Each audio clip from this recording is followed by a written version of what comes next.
out of the hospital fighting for his life because I knew if I told him, it would be very hard on him. He would rip wires out. He didn't understand. The whole 2 weeks I would cry in the shower. I would cry away from him so he wouldn't know. I didn't want him knowing what happened. After he got out of the hospital, we sat down with his mom and finally told him. He flipped out so bad. He cried so bad. We all three cried so bad. What you took from me, I would never, ever get back. My daughter was trying to be just like me playing basketball. She just celebrated her 8th birthday. Zane was about to be 5. Instead of celebrating his 5th birthday, we buried them.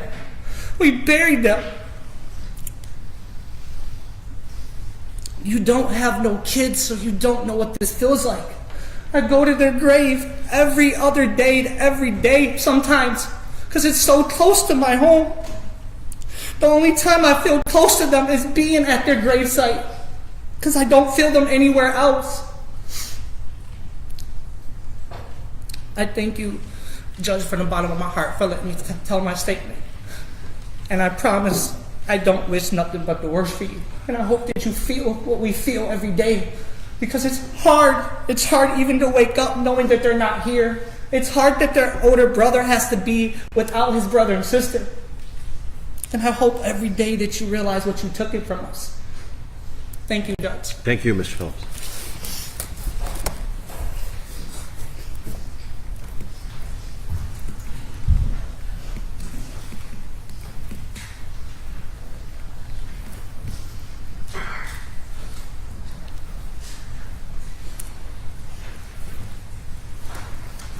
I'm going to have you identify yourself, please. Mariah Dodds. Ms. Dodds, when you're ready. My name is Mariah Dodds. I am the mother of Alana, Zane, and Jaden Phillips. I stand before this court with a heart that is shattered beyond words, and with pain so deep words cannot fully express its weight. I lost my children. The loss of my children has created a void in my life that I will never be able to fill, and the grief I carry is something I will live with for the rest of my life. My children were my everything and kept me going every day. They were my joy, my hope, and my reason to live. Each day spent with them was a gift I cherished, and I took pride in being their mother. Every milestone they achieved, every smile they gave was a reminder of how incredibly blessed I was to have them. They brought so much love, laughter, and light into my life. Alana was 8 years old, and she was in the 2nd grade. She was smart, creative, artistic, independent, fearless, and had such a good heart. She loved to dance and read books.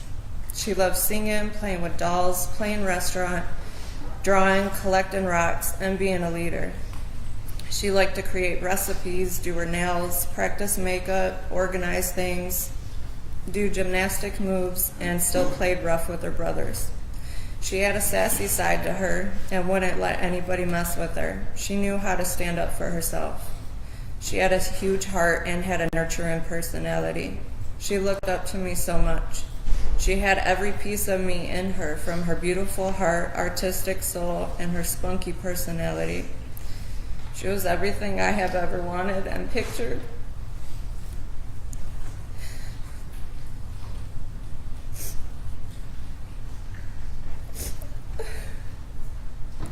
With having a little girl,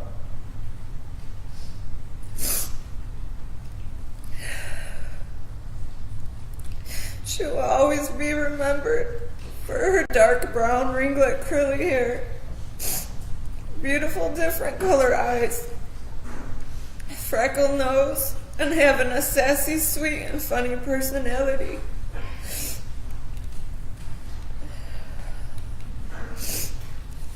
Zane was 4 years old and attended preschool. He was full of energy and loved to make everyone laugh. He loved to bounce around and dance. He enjoyed being funny and loved getting reactions from people. He could make a room full of people laugh. He liked superheroes and collected squishy-like sensory figurines called gujitsus.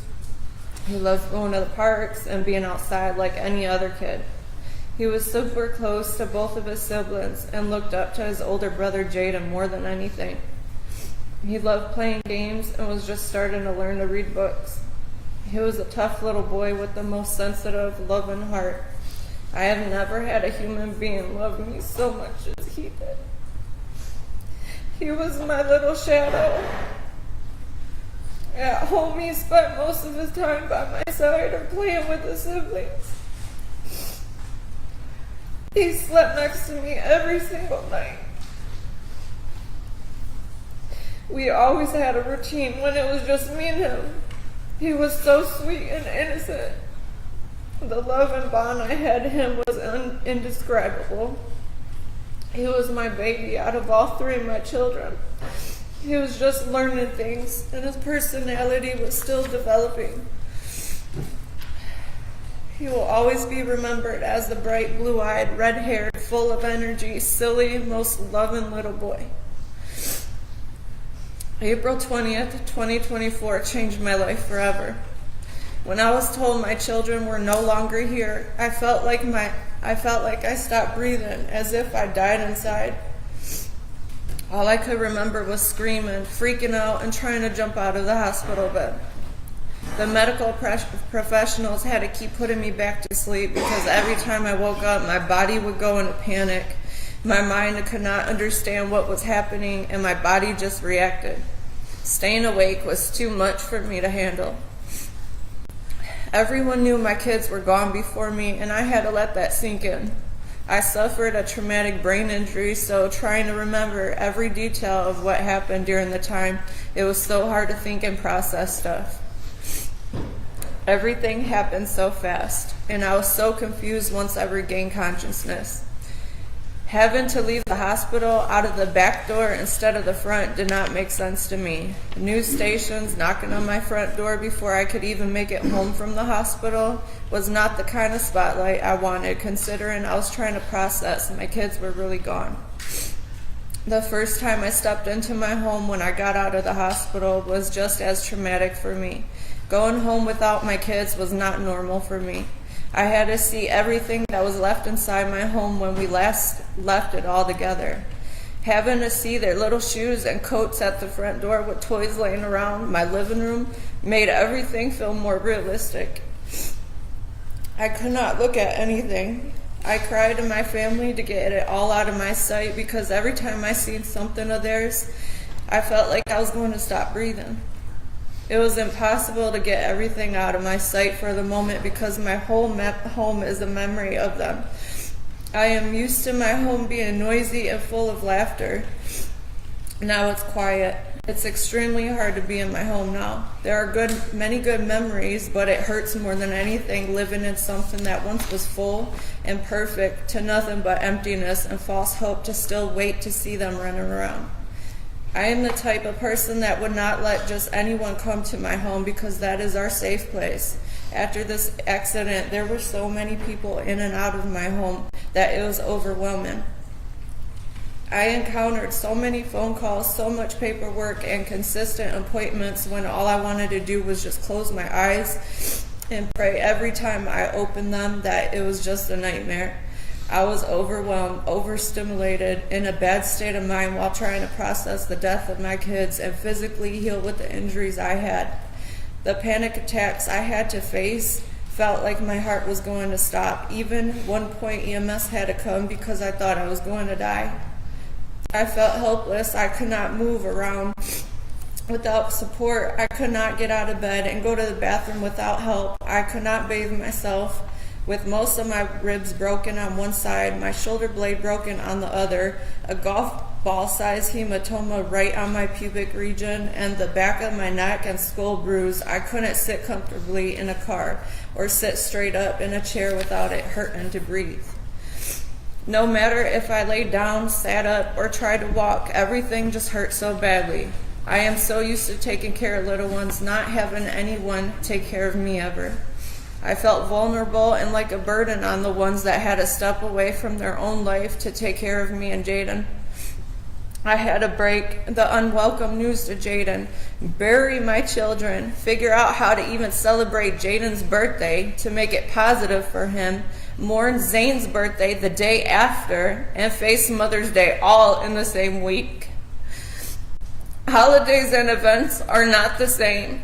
My kids were the party and entertainment at every family function or holiday. Everyone's birthdays were gloomy and quiet this year. Halloween was different. Thanksgiving felt like another day. Christmas was sad. It was heartbreaking and just did not feel right. Easter this year was the 1-year death date from this tragedy, and I was not even able to celebrate Easter. Instead, I faced another heartache by going into Alana's room that I have not seen in a year. Her room still smells like her. Her little dollhouse was still set up the same way when she was playing with it last. We were working on her room together, organizing all her toys, redoing the floors, and so on. She was so excited, and I never got to finish it with her. Going out in public is something I must force myself to do to face my fear. The thought of something happening is always on my mind. The fear of getting into an accident panics me every time I'm on the road. Even though I do not remember hearing the big crash noise, I tend to jump and my heart races when I hear loud noises unexpectedly. The injuries I got from this accident took away my self-esteem. My body gets aches and pains from the physical trauma I have suffered. I get in high protective mode when there is something being said about my children or about this tragedy. Seeing the things my kids will love in places aches my heart. I cannot look at parks the same. Driving past their schools hurt. Being around and seeing other children their ages makes me smile, but also at the same time it hurts my heart. The guilt of not wanting to do anything fun in public because my kids are no longer here dwells on me. Doing a simple grocery order bums me out because I'm not buying the snacks they love. Certain songs or movies make me sad because we are not singing or watching them together. I feel guilty about whatever I do because my children are not here with me. There is Mina with everything, every day that reminds me of them. Jaden, Alana, and Zane had a special bond like no other. The age gap between them did not reflect anything they did together. Jaden did such an amazing job of protecting his siblings. They looked up to him so much. While Jaden was in the hospital going through surgeries, fighting for his life, and recovering, he had no idea about his siblings. His father was by his side while I was also fighting for my life and recovering as well. I will never forget when me and Jaden seen each other for the first time through video chat. Seeing each other's faces was traumatizing. As a mother, it killed me not to be able to be present to comfort my child and know exactly what was going on with him because of the physical condition I was also in. Throughout all of my kids' life, I always been there whenever they were sick or needed the doctor, and I couldn't even be there for him. Me and his father could not even tell Jaden about his siblings being in heaven until Jaden came home from the hospital. That is when his condition was stable enough and he would have both of us there together to tell him. You do not know how it feels to tell your only living child that his siblings, his best friends, are gone. Jaden had to face many of challenges from this past year. He had to grow up fast and got robbed out of his childhood because of this. Jaden took on the pain a grown man would not be able to tolerate. He laid in a hospital bed in the living room for several months. He could not walk, use the bathroom on his own, or get into a shower. To get him out of the bed, he had to be power lifted to a wheelchair. He was in constant pain and uncomfortable. Finding rides that were wheelchair accessible just to get to an appointment were stressful. It killed me to watch my son in that bed every day, to see him in that condition and not be able to do anything for him due to my own broken bones. Family had to walk away from their own lives and jobs just to take care of the both of us. It took Jaden 10.5 months to regain the strength fully of walking without a wheelchair and walker. To this day, Jaden is trying to find ways of doing the things he used to be able to. His self-esteem and confidence has been damaged because of this tragedy. He cannot attend school in person because he is still not fully capable of sitting in a chair all day like other kids. He has a big fear of falling because he does not want another surgery or to get hurt again. Jaden is autistic. He has sensory issues, so you can't imagine what this journey of healing like was for him. Anytime he felt pain, was triggered, or how he was doing therapy. Jaden is the strongest kid ever. No child should ever have to go through what he has. Leading up to this day, he has made a huge amount of progress, but he also still has ways to go do the things he once could do without hurting or getting tired very easily. Jaden has survivor's guilt. Getting him out of the house to do something fun is a mental process for him. Throughout this, he has shown how brave he is and how high he keeps his spirits of losing his siblings, but also he hurts for them. As I am speaking for him, this is the statement he had to say in the most appropriate way possible. Quotation, "She ruined my life. I want her to pay and spend the rest of her life in prison." End of quotation. Every day since their loss has been a struggle. My heart aches every day, and no matter what I do, the pain is constant. Every day I wake up to a world where they are no longer a part of it.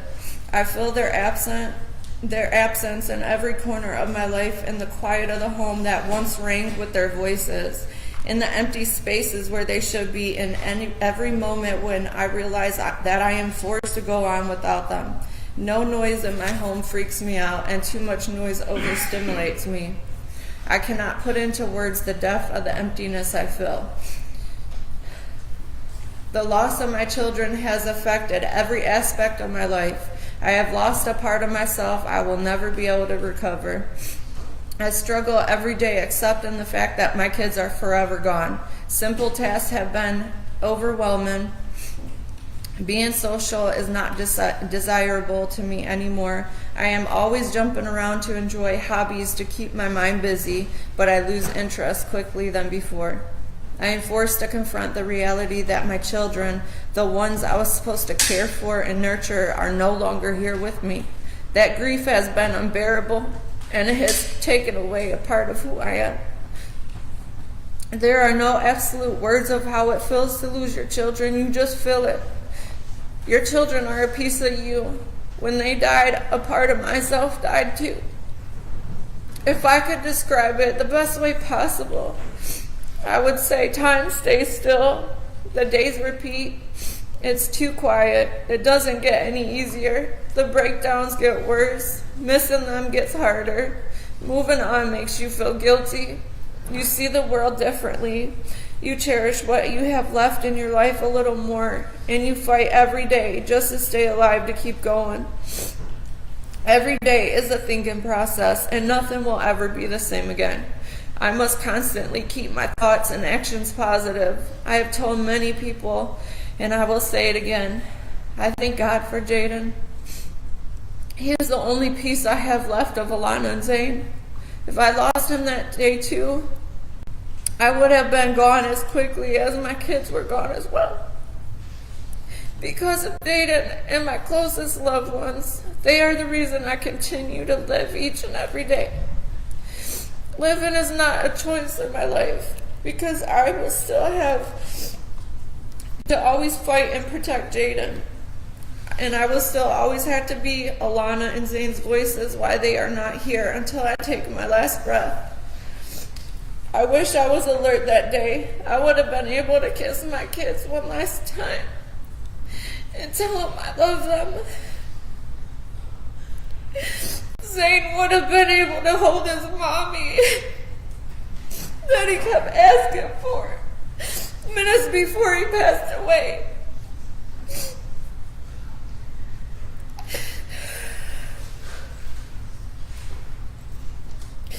The other part of me is glad I wasn't alert, because I do not think I would have been able to manage my children, seeing my children like that, where my daughter smashed into a wall. There would have been 3 bodies removed that day instead of 2. Many people have told me how strong I am. Being strong is not a choice in my life. I have to be. You never know what you would do unless you were in the situation yourself. Throughout this process, it seemed never ending. I felt unmotivated to do anything this whole time because it was my biggest goal to achieve justice, to move forward to my next chapter in life. Every court date, every phone call, and every article I had to encounter was nerve-wracking, gut-twisting, and had me reliving this nightmare repeatedly. As the months go on, you are left with having to move on and learn the new normal, what the new normal life is for you. Eventually you get out of a routine that you were comfortable and used to doing. You forget how to smile and you stare off for periods of time, not realizing what you are even thinking about. You must relearn everything all over again, but in a new, different way. It is not easy being in my mindset. This was the toughest battle you cannot even imagine. I smile through the pain just to get me by every day. I surround myself around positive people, places, and things. The hardest part of all of this is missing them. Remembering their smiles, their touch, their scents, them telling you you're the best mom ever. Their fun personalities. Remembering the way their heartbeats felt when they were scared. Remembering the silly voices they would do and nurturing them when they were sick or hurt, or just cuddling them, because that's what made me feel alive. It hurts. I can no longer do those things. As a parent, it is natural to want to protect your children, to provide them with love, safety, and guidance. I was their protector, and I should not have to feel like I failed them because of someone's poor choices. The guilt that comes with this is unbearable, and I question myself every single day, wondering if I could have done something more to keep them safe. But there were no windows or doors. Nobody seen her coming or expected a vehicle to fly into a building. There is only one person to blame. I did my best to provide for my kids and to keep a roof over their heads with everything they needed. I always had mom guilt for working, providing, and just feeling drained. I never dreamed in a million years that the moment we had an opportunity to finally have a family fun day, my kids would never come back home with me. She took everything in my life and destroyed it.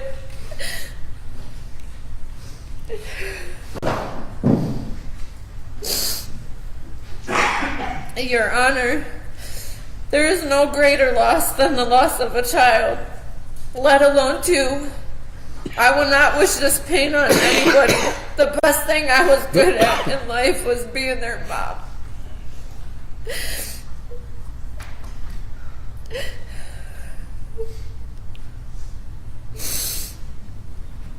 My children were supposed to bury me before I buried them.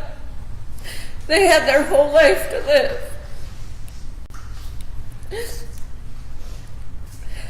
No punishment can undo what has been taken from me.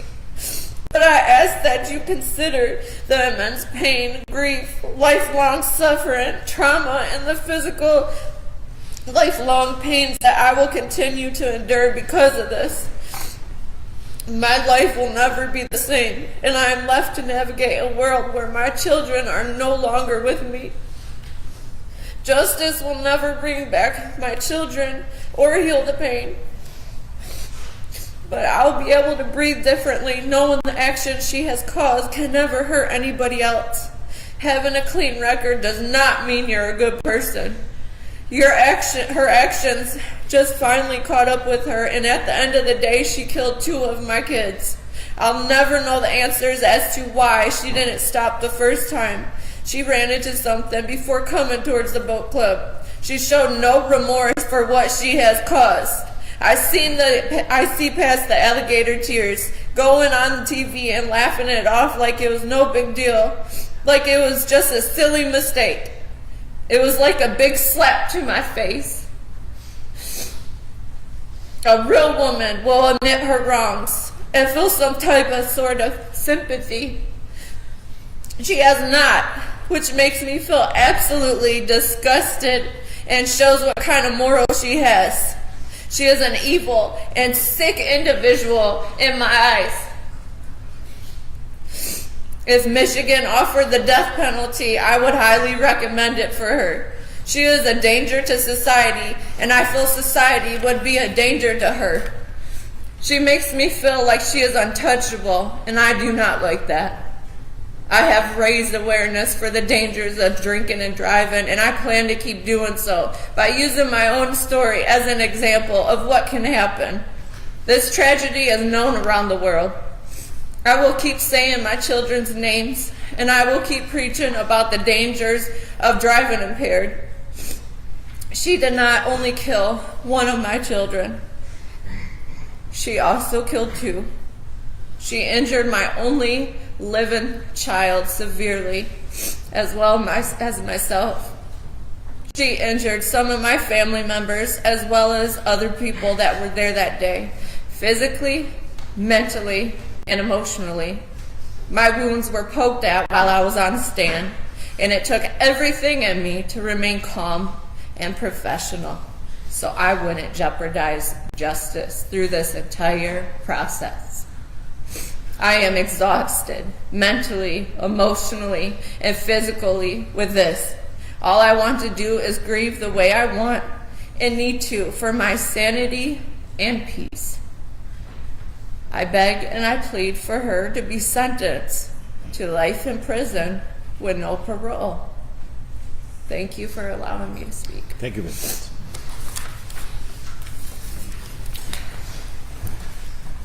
Mr. Amberg, what would you like to say on your client's behalf? Thank you, John. Before I get into what I wanted to talk about my sentencing memorandum, I wish I would have been here. I wish I would have been here a long time ago in this case. I, like many of our community, colleagues of ours, was first found out about this case from the media, from watching the news. And from what I saw, I was disgusted. I can't speak to why former counsel would go on the news and invite this type of scrutiny into this case when clearly people were grieving. But I thought it was disgusting. I truly do. It does not change what happened. But I can say this, since I got on this case, which was recently, the first thing I did was to get the discovery in the case and to go through this with my client. You read the letters from the victims in this case. I mean, it's ripping, it's raw. You look at this discovery, it is horrendous and terrible and tragic. I know we're in a business where we see things like this all the time, and this is one of the worst cases I've seen. This idea that Ms. Chidester is not remorseful is something I respectfully do not agree with, but I understand why anybody who watched the news would think that. Because the way that her lawyer portrayed her, and to have to go through this trial and all of these other things, certainly made it seem like she did not feel any remorse for this, and nothing could be further from the truth.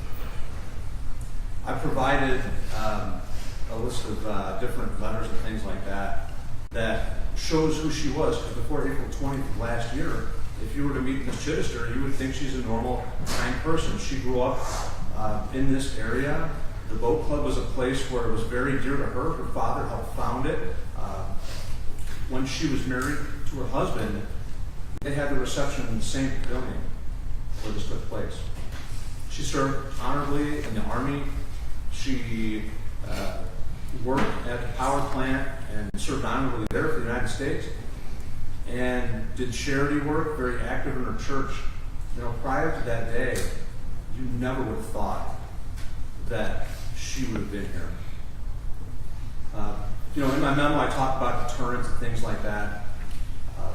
think that this case, if anything, stands for this idea that if you make poor decisions with alcohol, that you can face murder. Now, I know that, Your Honor, you, me, prosecutor, we've done a lot of different types of alcohol-related drunk driving cases in our careers. It happens all the time. And this is the end result sometimes, unfortunately, and it's terrible.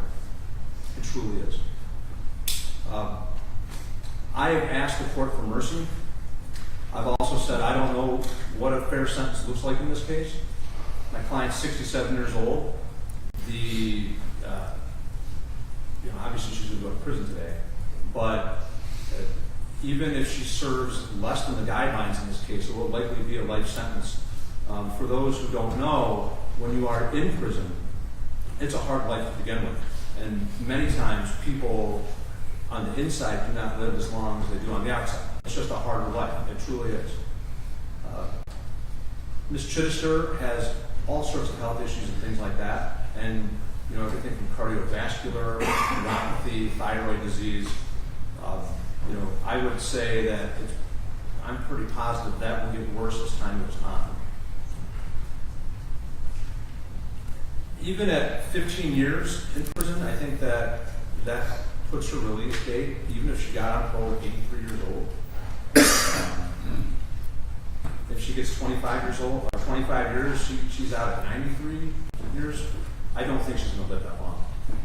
I asked for mercy and for a sentence that could potentially get her a life of parole sometime late in life. I don't know if that's even possible, quite frankly. I will say this to all these victims out there, because there's a lot of victims here. Obviously, the family, and from what I heard today, it was devastating, truly devastating. And for the letters that I read from the people that didn't speak today, also devastating. I got to say, in this situation, you had everything from grief to heroism, just a range of emotions and things like that. I want to say that I read each one of those letters to my client, each one of them, because I wanted her to hear those.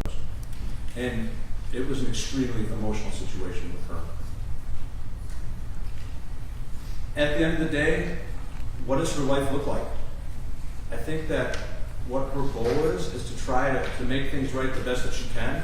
I don't know what that looks like. You go to prison and try to help others.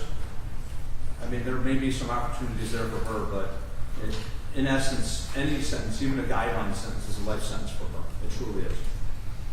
I did address some legal issues as well in the sentencing memorandum.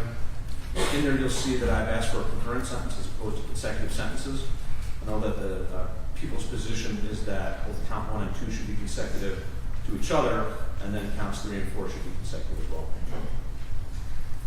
Even if they were to be run concurrent, that sentence would certainly be of such a nature where I think that the principles of sentencing that I discussed in my brief would be met.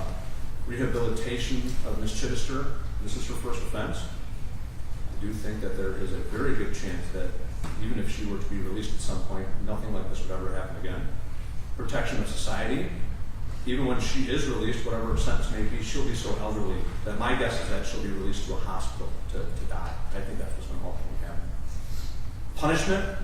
Obviously, the guidelines have give Your Honor a wide range of options here as far as sentencing goes, and I respect that and understand that. And finally, deterrence. I think that when you have a case where, back when I first started, a lot of these cases would be operating while intoxicated, causing death. They really would. And you would go through trials, or you would go through pleas, and the sentencing options were not as large as they are for a murder to conviction. But I'll tell you what, if anybody can get anything from this case for society and for deterrence, it's that if you choose to do this and make these poor decisions, that you could, spend the rest of your life in prison for murdering somebody. Thank you very much, Your Honor, for your time. My client would like to just say a few words. Of course. Right. I've been thinking about what I was going to say to you for over a year. It was a terrible, terrible tragedy. I can't help it. Say I'm still very, very sorry for the loss of your children. I pray for them every day. And I would ask that their father would also forgive me as well as people that were injured. I never meant to harm those children or anyone that was involved in the accident. And the only thing that I can say is, I'm so very sorry. And I never, ever meant to come across as not being sorrowful. I've asked the Lord to forgive me. And I ask that you at least look into your heart, and at some point, if you could possibly forgive me, I would appreciate that so much. I have a little verse that I want to read.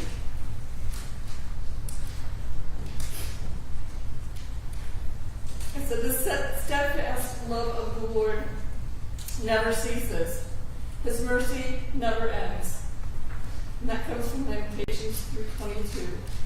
And I hope the Lord will show you some mercy and help you to get over your terrible tragedy, loss of your children. And again, so very sorry.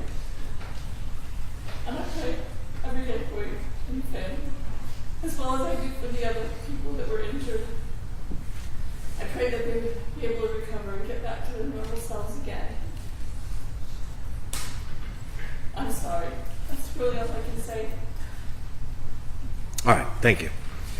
In this matter, the sentencing guidelines on count 1 and 2, which is the second-degree murder charges, the sentencing guidelines are 225 months to 375 months. On counts 3 and 4, which is operating while intoxicated causing death, the sentencing guidelines are 43 months to 86 months. On counts 5 through 9, operating while intoxicated causing serious injury, the sentencing guidelines are 12 to 24. The defendant has no prior criminal record. This historic courtroom has handled cases for more than 100 years, probably a lot more than that. Many of those cases are tragic and heartbreaking. I've presided over several of those myself. This might be the most tragic and most heartbreaking case that this courtroom has ever seen. 2 small children were killed. 5 others, including 2 other children, were seriously hurt.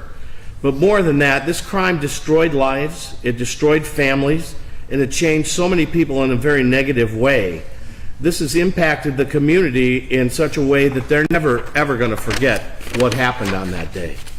I heard the testimony. I believe the jury got it right. The evidence of this defendant's guilt was overwhelming. The defendant took her prescribed medicine, gabapentin, and had a glass of wine at lunch. That was what was being proposed. She doesn't remember anything else. I didn't believe that. I don't think the jury believed that. Perhaps that's how you get away from the horror of such a thing, is just say, I don't remember what happened. But for me and for the court, the evidence is what we consider. The defendant said she rated herself a 7 on a 1 to 10 scale, with 10 being total blackout drunk. She indicated that she knew it was okay that she didn't drive. Her blood alcohol was 0.18 grams of alcohol per 100 milliliters of blood, and as I said, she had gabapentin in her system. She has no record. Excuse me. She's educated and she had a fine career. She was in the service. I don't take these matters lightly, and I do take them into account.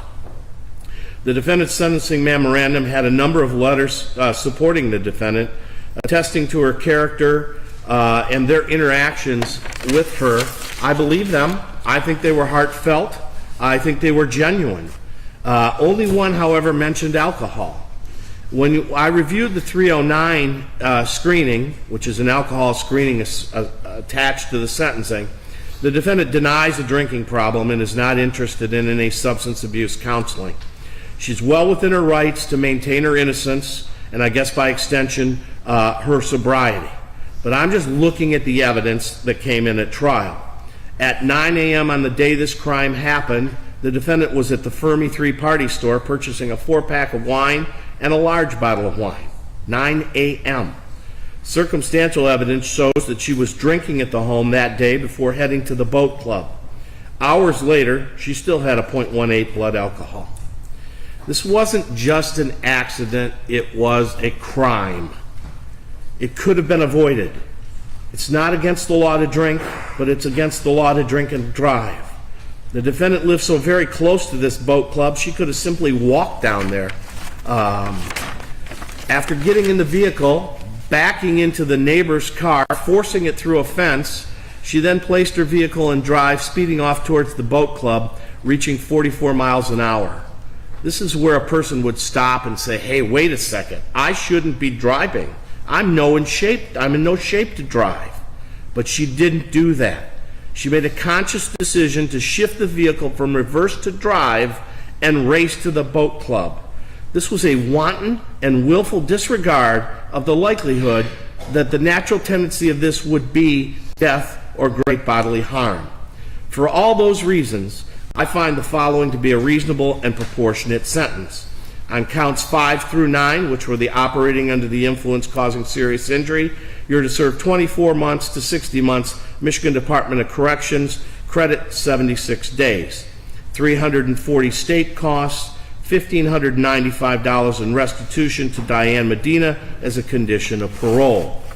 On counts 3 and 4, which are the operating under the influencing causing death, you're to serve 84 months to 180 months, Michigan Department of Corrections, credit 76 days, 136 state costs.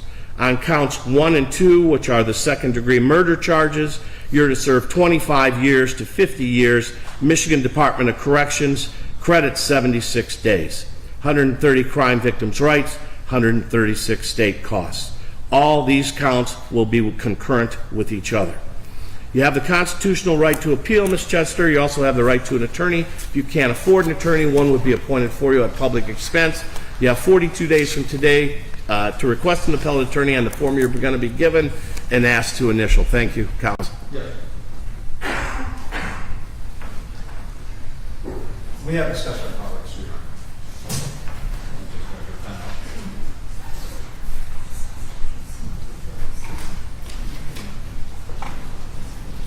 All right, ladies and gentlemen, that concludes the sentencing. For security reasons, we are going to ask that you all vacate the courtroom and vacate the third floor. Doesn't mean you can't be in the courthouse, just not in the courtroom and not on the third floor.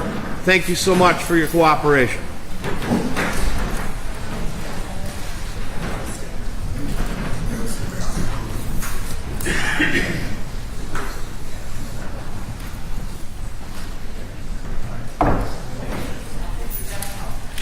All right, we're adjourned.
There you go, Todd.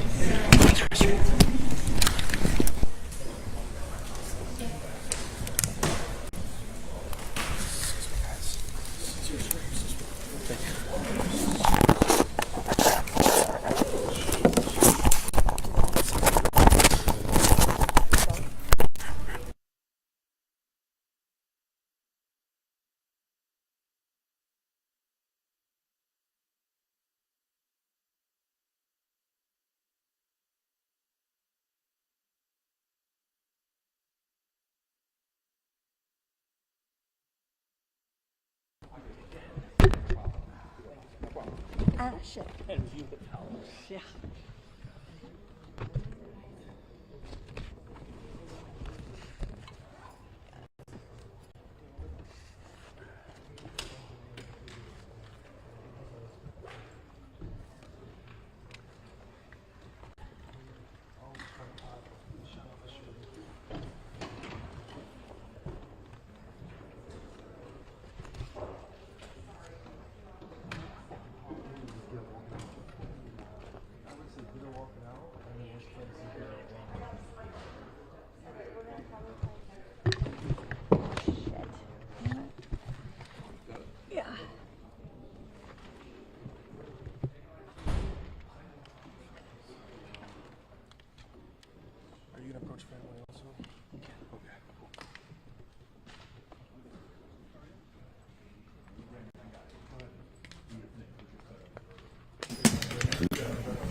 gotta give them room.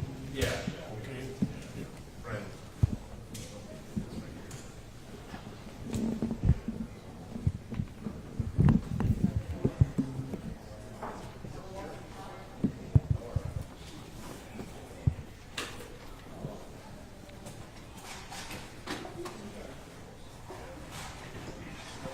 Yeah, I don't know.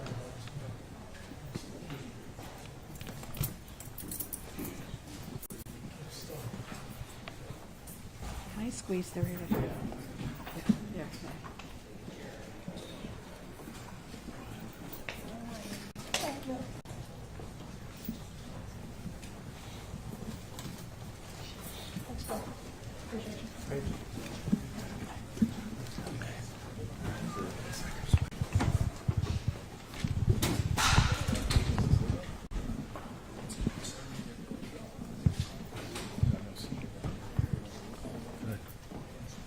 Yeah.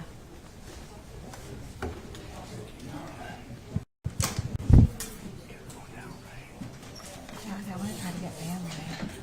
They sent me off this floor, right?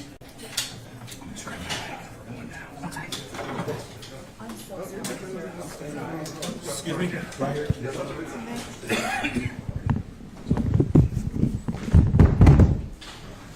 All right, you think you got it here then?